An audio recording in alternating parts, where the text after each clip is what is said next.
Canadians are panicked after Mark Carney's meeting yesterday, where Mark Carney walked away empty-handed, but it's even worse because Donald Trump doubled down that he wants to crush Canadian auto sector and bring that manufacturing down to the United States. But there might be light at the end of the tunnel because a secret project was leaked, and it's something that Donald Trump has wanted for a while, and it could help rehab Canada-US relations. But before that can happen, Canada has to secure the border, and we are having major security issues, so much so that the U.S. intelligence agencies don't want to share their information with the Canadian intelligence agencies anymore. And we know why that is. Of course, it is the foreign entrepreneurs, that lovely, lovely foreign entrepreneurs that Canada has, that continue to cause major problems. And we have two huge stories today that need to be addressed, because if these issues aren't fixed, Canada and the U.S. will not be able to work together. There is a lot to talk about in today's video, so let's get into it. We're getting into the auto manufacturing stuff here because so much important stuff is being uncovered where Canada can make some changes.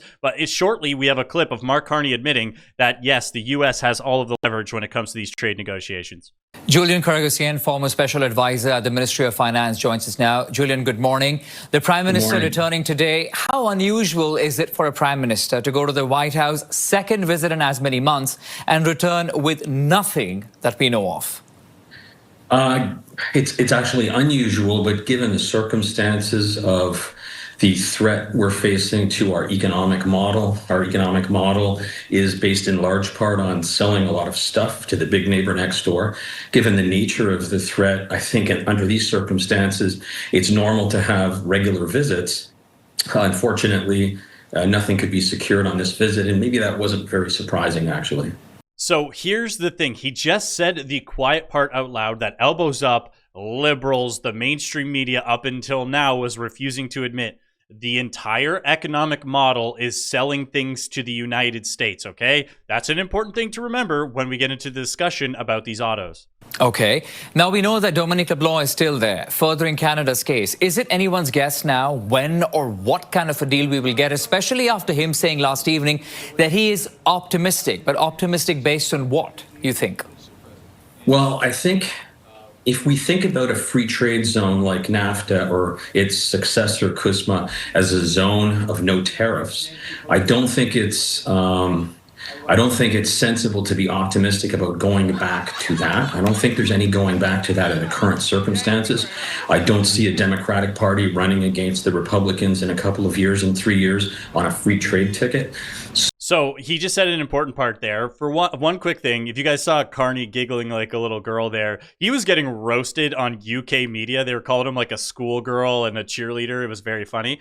That being said, he just made an important point, and Carney himself says this in the interview we're going to show. He thinks no matter what, moving forward, Canada will be dealing with tariffs. So optimistic that perhaps we can get a deal like the United Kingdom secured, where there's a low base tariff of 10% and some kind of deal on automobiles.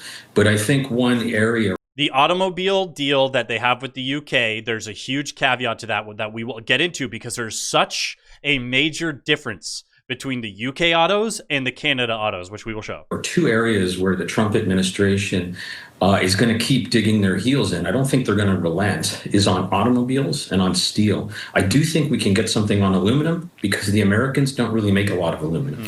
Yeah, I mean, we heard the president yesterday speak of how there is a conflict. The prime minister, of course, correcting him, not really a conflict, but the two nations compete with each other. But let me talk to you about what else the president has said. We know that the president is talking about further tariffs, for example, medium, heavy-duty trucks. How do you think that this government can navigate through all of these tariff threats looking forward? Well, it's going to be difficult because the one thing that President Trump has been consistent on before he was president, going right back to the 80s, and since his first term... This is important, very important. ...is that any car sold in the United States without a tariff must be produced in the United States. Any other vehicle coming in is going to face a tariff. So it's going to be very difficult to navigate the entire automotive sector.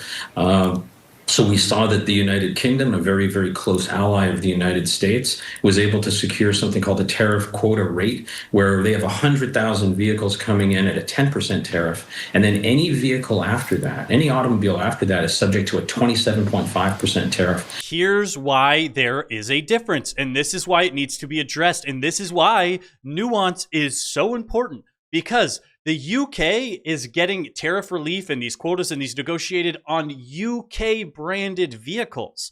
So they're saying, hey, we as the United Kingdom have our own brands and we manufacture our own cars that we want to sell to you. The difference is the Canadian auto sector is, hey, we manufacture American brands that we want to sell back to America. So from the get-go, you've lost leverage because they're saying, well, we have those manufacturing plants here. They're American brands. So you're asking to manufacture our own cars, sell them back to us, and you're acting like that's a trade leverage position to be in.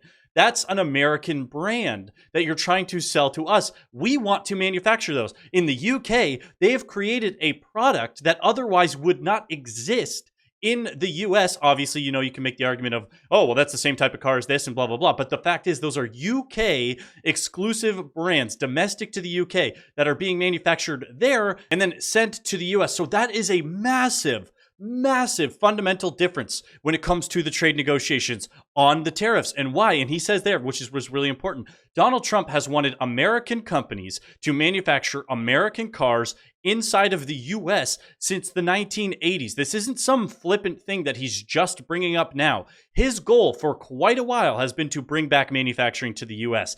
And he's well within his rights to do so. People don't like to hear it because they say that's going to hurt us. And I don't want Canada to get hurt either. I, of course, think Canada is well within the right to fight for the manufacturing, to fight to be a supplier, to keep those jobs alive. Absolutely. Keep up that fight. But when it comes to the actual negotiation, the UK and Canada are arguing from two different fundamental positions. So this guy put out this tweet. His name's Flavio Volpe. He said, there's no scenario in which we will concede auto manufacturing in Canada. And I think that's fine because it's his job to fight for Canadian auto manufacturing jobs. I absolutely love that he's going to fight for Canadian jobs. And if you want to say, okay, well, we're going to continue to want to manufacture Toyota and these other foreign brands inside of Canada that we're going to sell into the US market, sure. Absolutely. Somewhat of an argument to be made that we can manufacture those brands in Canada and sell them to the US, but there's also a counter argument where if the US wants to invest in their reindustrialization and bring in all of that auto manufacturing, which would be at the expense of Canada, they have the right to do that because we're only manufacturing Toyotas to sell to the US for the most part. Obviously, some level of domestic consumption as well, of course. But right now, the Canadian government is offering $5 billion in welfare payments to keep the auto manufacturers inside of Canada, which, sure, if you want to fight for those jobs, but let's bring up some examples of large government spending on car companies. Honda, which is a foreign company, received $5 billion in combined federal and Ontario government incentives to build an EV battery plant. Stellantis and LG Energy Solutions, $15 billion. Volkswagen, $13.2 billion. Northvolt, which was one of the ones that went out of business, by the way, received $4.2 billion in federal and Quebec funding for its Canadian projects. Ford Motor Company, again, a U.S. company, received $644 million in federal and Quebec funding to build its battery manufacturing plants. These projects alone, that's almost $40 billion in incentives. You're telling me there's no capacity to manufacture a Canadian domestic auto company if you have $40 billion? Do you know how large a company would be if they had access to $40 billion? They would be massive. So if we truly wanted to compete, if we truly wanted to create a Canadian auto sector, we would be doing, this would be putting ourselves in the same position as the United Kingdom and say, hey, here's our Canadian car brand. We can call it Canada Auto. We manufacture these cars. They're good quality cars. Americans want them. We want to compete in the free market, especially when we have these statements from Mark Carney right here, admitting, and it's something we've talked about on the channel, that the U.S. carries leverage in other ways as well. Let's get into this. Is effectively monetizing its military hegemony and its economic clout. I mean, it's essentially, and I can say this and you probably can't, but it's essentially a sort of mafioso economic policy. Well, certainly that is a bullcrap way to phrase it, but sure. You had me at monetizing hegemony. You lost me as you went on. I think he had. Shout out to Mark Carney for pushing back a little bit on that, okay? I'll give him some credit, even though I hate the guy. Has a view. He's not alone in his view. I don't share the view, but he has a view that you measure economic success in trade, just like you measure success in business, of whether or not you have positive cash flow. And so for him, running a trade surplus is a sign of success. And if you're running a deficit, you, by definition, are either being ripped off or you're not as successful as you need to be. We take a different view, comparative advantage. We don't have time, but since this is The Economist, I can say comparative advantage. I can also say... Also, on the topic of this being The Economist, he didn't do any interviews that I saw with any, Canadian channels, any of that stuff. He somehow found time to meet with The Economist after he met with Trump, but couldn't meet with the Canadians. And this is, higher level explainer at the back. If you have the reserve currency, the quid pro quo of having the reserve currency is you run a current account deficit because you got to supply. Have you tried that? So that is the big and important part that people forget why America has so much leverage. They are the world reserve currency. As of right now, there's no currency in the world that is even close to competing with USD, because you just have to have the volume to make up for the demand of all of the global trade. It's why, even though US sovereign debt is a problem, there has to be a somewhat overweighted level of sovereign debt in the US because they are the global reserve currency. They need to create enough dollars so the system is able to exchange. What you said a few months ago, that this is not a transition, it's a rupture. Yeah. And I was really struck by that, because that suggests to me that you think that the United States is on a permanently different path. Do you think that basically the US is going to be a high tariff country even after the Trump administration? I think, yes, is the short answer. So they didn't allow him to elaborate on that answer there, but I will say, he said, short answer is yes. Even after Donald Trump is no longer president, mount up, Patriots. Maybe he runs in 2028. We don't know. We don't know. That being said, after Donald Trump, he still thinks that tariffs will be part of their economic strategy, of their negotiating strategy. Speaking of huge news that might actually fix Canada-US relations, because the countries would have to get serious about working together again, Carney raised Keystone XL pipeline revival in meeting with Trump. US president was receptive to idea of energy partnership that could lead to lower tariffs, the source says. Relief for Canada from U.S. tariffs on steel and aluminum may come thanks to renewed interest in a pipeline project first proposed more than 15 years ago. Prime Minister Mark Carney raised the Keystone XL oil pipeline, which could run from northern Alberta to the U.S. Midwest. Oh, look at that. Canada will get a pipeline through the U.S. before we get it through Canada. What a surprise. During his conversation with U.S. President Donald Trump at the White House on Tuesday, Trump has previously said he hopes for Keystone XL to be revived after the Obama administration shut it down. Frickin' Obama. Thanks, Obama. Trump revived it in his first presidency. Then President Joe Biden killed it again in 2021. So you're telling me Weekend at Bernie's, the man himself, Corn Pop, decided to shut down the Keystone XL pipeline. So Americans, you got to take some blame for that one. Trump rescinded an order by Biden to revoke the permit for the project, which would allow company to move forward with the proposal again in February. Trump posted on social media, "We want the Keystone XL pipeline built." And here we finally have an awesome project. And if it truly was Mark Carney who proposed this, we got to give him some level of credit, even though it's probably just going to be his Brookfield assets that are winning from this exact thing. I guarantee you the level of corruption that he's going to have connected to the pipeline is going to be hilarious. However, this is how you negotiate. When we try to get a deal as Canada, when we try to keep the manufacturing in Canada, these businesses don't care about Canadians' feelings getting hurt or Canadian families losing jobs. We care because we care about our community. We care about Canadians. So that's important to us, but the corporations care about dollars. So if we want to try and negotiate, we have to bring awesome projects and awesome things to the table. When it comes to those pipelines, one of those big hurdles is going to be security, especially border security, is if that pipeline is crossing through both countries. So Wiretap Media put out this report, and it's from journalist Sam Cooper, who reveals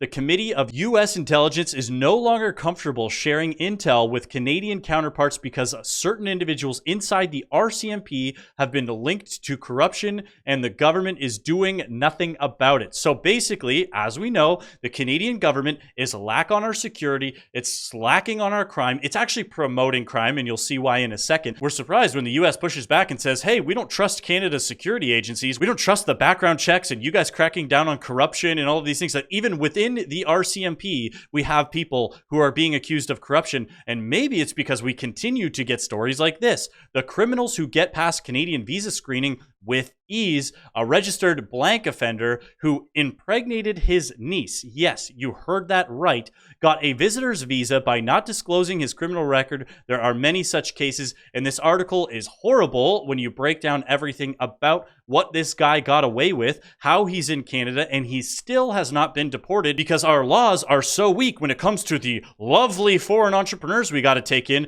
Especially, I want to call out this judge because we had this story right here, and this is why it is so hard for anybody to take Canada seriously. So when the next time an elbows up tells you Canada's a sovereign country, you know, that we are strong, we're going to stand up to the other nations, why are we not willing to stand up to the foreign entrepreneurs who are direct threats domestically to our women, to our children, all of that stuff? Well, let's read into this article here. This foreign entrepreneur, an Indian man, avoids immigration consequences after spying on women using bathroom at his Ontario home. An Ontario judge weighed the immigration consequences for a former international student. He's a former international student because allegedly he failed out of school for having bad grades. So not only is he a criminal, he's not smart enough to graduate a diploma mill program, but he needs to stay here even though he spied on his female housemates through a peephole. He made recordings of 4 of them over a period of 6 months. The Ontario Court Justice heard Aswin Sajivin, an Indian citizen here on student visa, lived with 11 other people at a home in Barrie. First of all, that's also very funny. He lived with 11 people at a home in Barrie. So maybe that's also a problem, that we've got 12 people stuffed into one house.